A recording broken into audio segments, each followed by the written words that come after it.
wabarakatuh. Hai, saya Putri Intan Pertiwi dari program Studi Pendidikan Bahasa dan Sastra Indonesia di STKIP Nurul Huda. Di video kali ini saya akan menyampaikan ulasan salah satu subbab dari telaah kurikulum dan buku teks bahasa Indonesia karya Nini Ibrahim dan Muhammad Anwar. Konsep dasar kurikulum pendidikan adalah proses budaya untuk meningkatkan harkat dan martabat manusia melalui proses yang panjang dan berlangsung sepanjang hayat. Pendidikan terjadi melalui interaksi insani tanpa batas ruang dan waktu.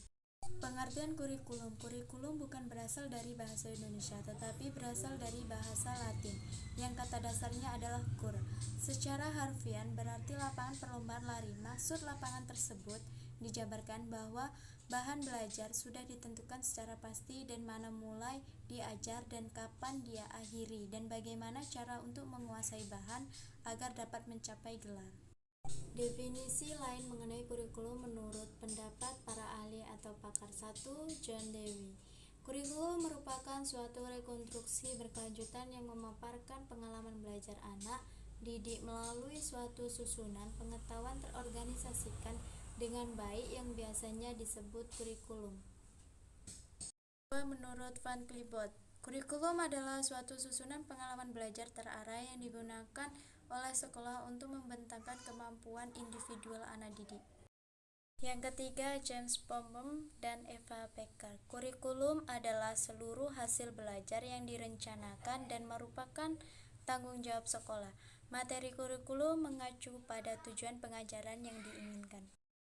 Fungsi kurikulum. Kedudukan kurikulum sangat penting karena dengan kurikulum siswa sebagai individu yang berkembang akan mendapatkan manfaat. Namun di samping siswa, kurikulum juga berfungsi bagi kepentingan-kepentingan yang lain. 1. Fungsi kurikulum dalam rangka mencapai tujuan pendidikan. 2. Fungsi kurikulum bagi anak. 3. Fungsi kurikulum bagi guru. 4. Fungsi kurikulum bagi kepala sekolah dan pembina sekolah. 5. Fungsi kurikulum bagi orang tua murid. 6. Fungsi bagi sekolah pada tingkatan di atasnya. 7. Fungsi bagi masyarakat dan pemakai lulusan sekolah. Tujuan kurikulum. Tujuan adalah sesuatu yang ingin dicapai. Tujuan kurikulum pada dasarnya sama dengan tujuan pendidikan. Tujuan pendidikan ternyata berbeda-beda karena didasari ada suatu aliran atau konsep yang diyakini kebenarannya dan mana sudut pandangannya. Kurikulum adalah alat untuk mencapai tujuan pendidikan.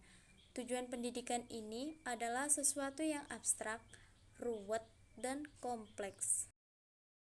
Baiklah, sekarang kita akan membahas tentang buku teks.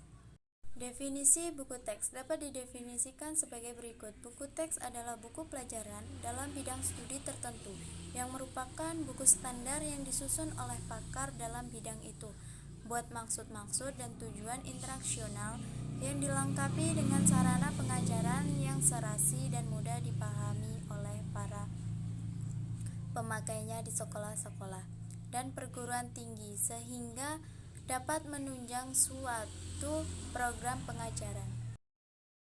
Menurut Bacon, buku teks adalah buku yang dirancang buat penggunaan di sekolah atau di kelas dengan cermat disusun dan disiapkan oleh pakar atau ahli dalam bidang itu dan diperlengkapi dengan sarana-sarana pengajaran yang sesuai dan serasi. Fungsi buku teks. Peran buku teks bagi GBPP sebagai berikut. 1. Mencerminkan suatu sudut pandang yang tangguh dan modern mengenai pengajaran serta mendemonstrasikan aplikasinya dalam bahan pengajaran yang disajikan. 2.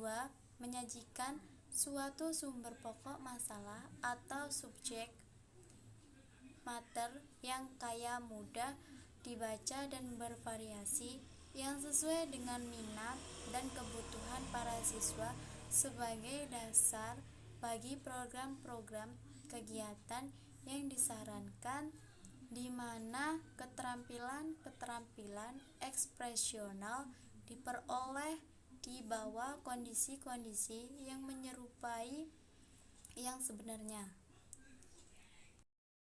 Jenis-jenis buku teks. Buku teks yang dikenal ada 3 jenis, yaitu 1. Buku teks tunggal.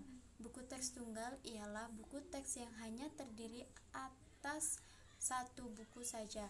Yang kedua, buku teks yang berjilid. Buku teks yang berjilid ialah buku pelajaran untuk kelas tertentu atau untuk satu jenjang sekolah tertentu. Yang ketiga, buku teks berseri. Buku teks berseri ialah buku pelajaran berjilid mencakup beberapa jenjang sekolah, misalnya dari SD, SMP, dan SMA. Baiklah, itu tadi sedikit materi dari saya tentang telaah kurikulum dan buku teks. Apabila ada kekurangan atau kata kurang berkenan, saya mohon maaf. Terima kasih, semoga bermanfaat. Sampai jumpa. Saya akhiri. Wassalamualaikum warahmatullahi wabarakatuh.